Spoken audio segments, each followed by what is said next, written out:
এবার রাজ্যের মহিলাদের জন্য বিরাট বড় খুশির খবর। এবার মহিলাদের ব্যাংক অ্যাকাউন্টে লক্ষ্মী ভাণ্ডার প্রকল্পে 500 নয়, সরাসরি ডবল টাকা আসতে চলেছে। শুধু তাই নয়, এই টাকাটা কিন্তু আগামী কাল থেকেই আপনাদের ব্যাংক অ্যাকাউন্টে দেওয়া শুরু হতে পারে।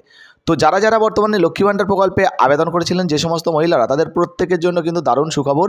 আপনাদের প্রত্যেককেই কিন্তু ডবল টাকা করে দেওয়া হবে। তো বর্তমানে কারা কত টাকা করে পেতে চলেছেন, কবে থেকে টাকা দেওয়া হবে, কবে থেকে শুরু হচ্ছে, এই বিষয়ে কী কী আপডেট আছে সমস্ত কিছু এক এক করে জানাবো। তাই ভিডিওটা একটু স্কিপ না করে পুরোটা দেখুন। আপনি যদি আমাদের চ্যানেলে নতুন আসেন, অবশ্যই চ্যানেলটিকে সাবস্ক্রাইব করে পাশের বেল আইকনটিকে অন করে রাখবেন এই ধরনের গুরুত্বপূর্ণ ভিডিও সবার আগে পাওয়ার জন্য। ফেসবুক থেকে দেখলে পেজটা ফলো করতে ভুলবেন না। তো চলুন বন্ধুরা, ভিডিও শুরু করা যাক। তো দেখুন বন্ধুরা, লক্ষ্মী ভাণ্ডার প্রকল্পের ডবল টাকা দেওয়া নিয়ে একদম নতুন আপডেট উঠে এসছে। বলা হয়েছে লক্ষ্মী ভাণ্ডারের বর্ধিত ভাতা কাল থেকেই, অর্থাৎ 500 টাকার বদলে 1000 টাকা করে আপনাদের কিন্তু ব্যাংক অ্যাকাউন্টে দেওয়া হবে। কি কি বলা হয়েছে দেখুন। বলা হয়েছে ঘোষণা হয়েছিল রাজ্য বাজেটে, সেই ঘোষণার বাস্তবায়ন হচ্ছে কাল, অর্থাৎ এপ্রিল মাসের 1 তারিখ থেকেই এই টাকা দেওয়ার কথা। তবে আপনাদেরকে জানিয়ে দিই, এপ্রিল মাসের 1 তারিখে নয়, এপ্রিল মাসের 1 তারিখে ব্যাংক বন্ধ থাকার কারণে এপ্রিল মাসের 2 তারিখ থেকে কিন্তু এই সুবিধা আপনারা পাবেন। বলা হয়েছে দেখুন, মমতা বন্দ্যোপাধ্যায়ের সরকারের সারা জাগানো প্রকল্প লক্ষ্মী ভাণ্ডারের বর্ধিত ভাতা কার্যকর হচ্ছে নয়া অর্থবর্ষের প্রথম দিনেই। তবে প্রত্যেক বছরের মতো এবারও 1 এপ্রিল ব্যাংক বন্ধ থাকায় উপভোক্তাদের অ্যাকাউন্টে টাকা পৌঁছাতে গেলে আরও একটু সময় লেগে যাবে। তো আরও 2-1 দিন সময় যেহেতু লেগে যাবে, সেক্ষেত্রে জানা যাচ্ছে যে এপ্রিল মাসের 2 তারিখ থেকে কিন্তু সূত্রের খবর অনুযায়ী তাদের ব্যাংক অ্যাকাউন্টে টাকা জমা পড়বে।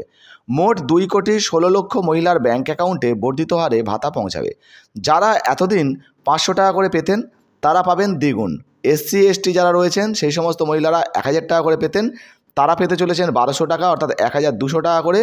এবং যে সমস্ত মহিলারা 500 টাকা করে পেতেন, তারা কিন্তু দ্বিগুণ, অর্থাৎ 1000 টাকা করে কিন্তু তারা পাবেন। আর কি বলা হয়েছে দেখুন, সেই সঙ্গেই এই খাতে রাজ্যের প্রতি মাসের খরচও প্রায় দ্বিগুণ হতে চলেছে।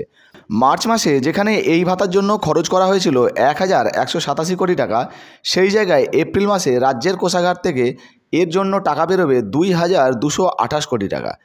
2021-এর বিধানসভা ভোটে মমতা বন্দ্যোপাধ্যায়ের নির্বাচনী প্রতিশ্রুতি ছিল লক্ষ্মীর ভাণ্ডার। সেই বছর সেপ্টেম্বর মাস থেকেই SC ST সম্প্রদায়দের যে সমস্ত মহিলারা ছিল, তাদের 1000 টাকা করে, এবং বাকি যে সমস্ত মহিলারা ছিলেন তাদেরকে কিন্তু 500 টাকা করে তাদের ব্যাংক অ্যাকাউন্টে পাঠানো শুরু হয়। দেখতে পাচ্ছেন, পাঠানো কিন্তু শুরু করা হয়েছিল সমাজ কল্যাণ দপ্তরের তরফ থেকে।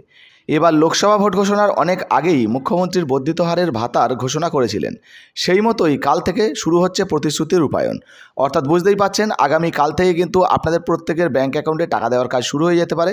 লক্ষ্মী ভাণ্ডার প্রকল্পে আপনারা যারা 500 টাকা পাচ্ছিলেন, তাদেরকে 1000 টাকা, এবং যারা 1000 টাকা করে পাচ্ছিলেন তাদেরকে আরও 200 টাকা বেশি, অর্থাৎ তারা এবার থেকে 1200 টাকা করে তাদের ব্যাংক অ্যাকাউন্টে পেয়ে যাবেন।